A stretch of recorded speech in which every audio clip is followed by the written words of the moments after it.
नमस्कार। मैं एडवोकेट प्रवीण टेम्बेकर, समृद्ध जीवन फूड्स इंडिया लिमिटेड और समृद्ध जीवन मल्टी स्टेट मल्टीपर्पज़ सोसाइटी, इनके द्वारा जिन इन्वेस्टर्स को ठगा गया उनके लिए जो हम कानूनी प्रक्रिया कर रहे हैं प्रोग्रेसिव वेलफेयर एसोसिएशन के माध्यम से, उस प्रक्रिया की जानकारी आपको देने के लिए यहाँ पर उपस्थित हूँ। दोस्तों, 2018 में ही जब प्रोग्रेसिव वेलफेयर एसोसिएशन ने मुझसे संपर्क किया, उसके बाद हमने उस समय के मुख्यमंत्री जी माननीय देवेंद्र फडणवीस जी से निवेदन किया था और उन्होंने निवेशकों को उनका पैसा जल्द से जल्द मिलना चाहिए, इसलिए पूरा सहयोग देकर प्रॉपर्टी जब्ती के आदेश दिए थे। और 2018 में ही अगस्त के महीने में सारी प्रॉपर्टी एमपीआईडी के अंतर्गत जब्त कर दी गई।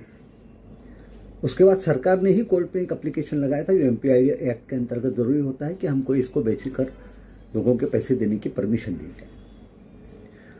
उस एप्लीकेशन को डिसाइड करने में विलंब हो रहा था, इसलिए हमने प्रोग्रेसिव वेलफेयर एसोसिएशन के माध्यम से जितने इन्वेस्टर हमारे पास आए, जुड़े, उन सब के सारे हिसाब को लेकर एक एप्लीकेशन इंटरवेंशन के तौर पर पुणे के कोर्ट में लगाया और कोर्ट से दरखास्त की कि जल्दी से जल्दी इस ऑक्शन की परमिशन दी जाए और ऑक्शन करके लोगों के पैसे दिए जाए।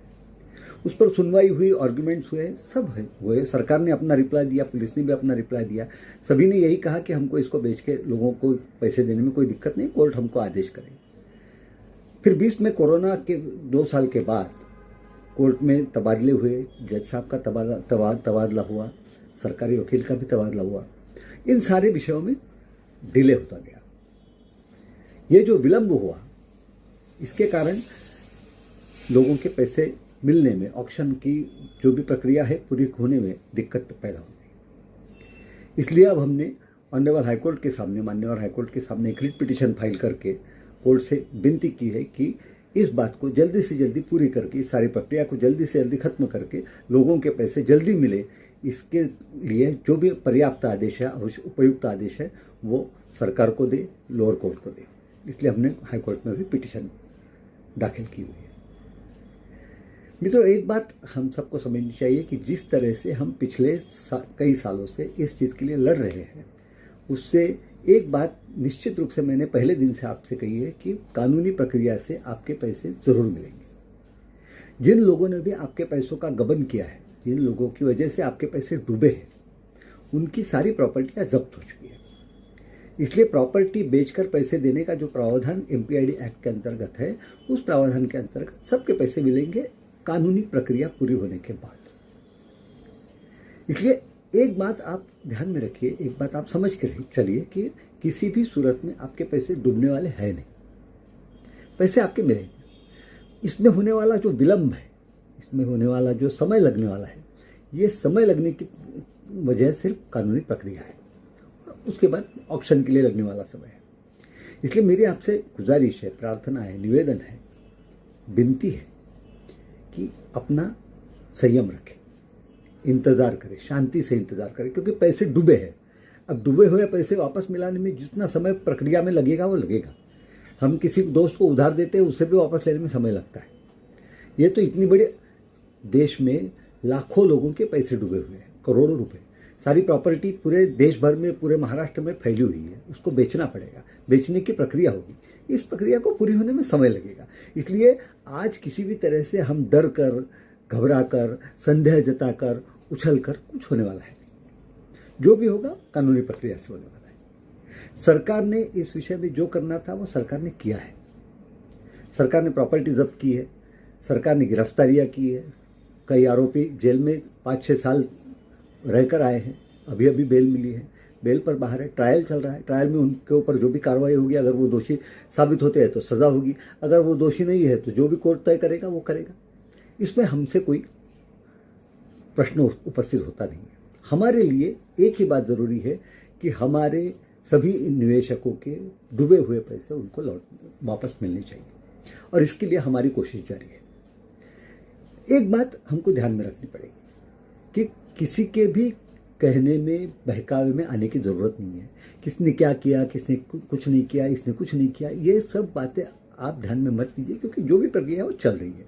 आपने जिस विश्वास के साथ प्रोग्रेसिव वेलफेयर एसोसिएशन को काम दिया था, उन्होंने मुझे सौंपा था, मैंने और एसोसिएशन है, दोनों ने मिलकर ये काम को आगे बढ़ाया है। वो आगे अपने निर्णायक स्तर पर जाएगा। हम अभी हाईकोर्ट गए हैं, हाईकोर्ट से भी आदेश आएगा और लोअर कोर्ट भी आदेश करेगा, उसमें कोई दो राय होने का सवाल पैदा नहीं होता है। आज की तारीख में अगर हम आंदोलन के लिए खड़े होते, आंदोलन तो किए हैं। जब ये सब मामला शुरू हुआ था उस समय 14, 15, 16 में बहुत आंदोलन हुए। आंदोलन करने के लिए ही ये प्रोग्रेसिव वेलफेयर एसोसिएशन तैयार हुआ था। इन्होंने बहुत आंदोलन किए, धरने किए, मोर्चे निकाले, जो भी था अनशन किया, सब किया, लोगों से मिले, अधिकारियों से मिले। उसी के कारण गिरफ्तारियां हुई, उसी के कारण जो भी आरोपी थे वो जेल में गए, उसी के कारण प्रॉपर्टी जब्त हुई। इसलिए ये बात आप ध्यान में रखिए कि आंदोलन हो चुके, कार्रवाइयाँ हो चुकी है। आज की तारीख में सरकार ने करने का इसमें कुछ भी बचा नहीं है, कुछ बाकी नहीं है। सरकार ने जो करना था वो सरकार कर चुकी है, पुलिस ने जो करना था पुलिस कर चुकी है, चार्जशीट फाइल हो चुकी है, ट्रायल शुरू हो गया है। अब जो भी कार्रवाई होगी वो कानूनी प्रक्रिया से होगी। सरकारी अधिकारियों ने जो काम करना था वो कर दिया है, अब कोर्ट से जो भी काम करना है वो होगा। इसलिए मेरी आपसे निवेदन है, गुजारिश है, प्रार्थना है कि संयम रखें, शांत रहे। एक बात हमेशा ध्यान में रखें, रास्ते कई दिखते हैं, हर रास्ता अख्तियार करने की ज़रूरत नहीं होती। मुझे एक कथा याद आती है, आज ही मैंने एक व्हाट्सएप पे पढ़ा, तब मुझे वो दोबारा से याद आई। एक पुजारी जी मंदिर में रोज़ प्रार्थना पूजा करते थे। एक दिन उसके बगल में नाई की दुकान थी, नाई ने उस पुजारी जी को पकड़ा। पुजारी जी से कहा, अरे पुजारी जी, आप रोज़ भगवान की इतनी पूजा प्रार्थना करते हैं लेकिन कोई फ़ायदा तो है नहीं उसका, कुछ दुनिया में सारा दुख दर्द वैसे ही है, गरीबी वैसे ही है, कुछ हट नहीं रही है, तो आपका फ़ायदा क्या है भगवान का? पुजारी जी ने कहा, नाई साहब एक 8 दिन रुकिए। 8 दिन बाद पुजारी जी नाई को लेकर एक भिखारी के पास गए। भिखारी की दाढ़ी बढ़ी थी, बाल बढ़े थे। पुजारी जी ने नाई को बोला, अरे नाई, तुम्हारे होते हुए इसकी दाढ़ी कैसे बढ़ी, इसके बाल कैसे बढ़े? नाई ने कहा, ये मेरे पास आया ही नहीं तो बाल कटेंगे कैसे? पुजारी ने कहा, यही बात है, जब तक तुम भगवान के पास जाओगे नहीं तब तक तुम्हारा दुख दर्द कैसे दूर होगा? तुम भगवान के पास सच्ची श्रद्धा लेकर जाओ, सारा दुख दर्द होगा। जब तक वो तुम्हारे पास आएगा नहीं तब तक तुम बाल काटोगे नहीं, जब तक तुम भगवान के पास जाओगे नहीं भगवान दुख दर्द दूर करेगा नहीं। उसी तरह से जब तक हम कोर्ट में जाएंगे नहीं और कोर्ट के सामने गुहार लगाएंगे नहीं और कोर्ट आदेश देगा नहीं, तब तक ये कुछ होना नहीं। इसलिए इस समय सरकार से कुछ भी करने की आवश्यकता नहीं है, कोर्ट से ही होगा और कोर्ट से निश्चित रूप से हमको न्याय मिलेगा। हमारे सब लोगों के डूबे हुए पैसे उनको वापस मिलेंगे। थोड़ा सा समय लगेगा, उस समय तक शांति से इंतज़ार करने की ज़रूरत है। मुझे उम्मीद है, मुझे विश्वास है और मैं आपको आश्वस्त कराना चाहता हूँ कि किसी भी सूरत में आप सबके पैसे ज़रूर मिलेंगे। और इस बात का इंतज़ार करें, शांति से इंतज़ार करें और विश्वास रखें, यही मेरा निवेदन है। धन्यवाद। जय हिंद, जय महाराष्ट्र।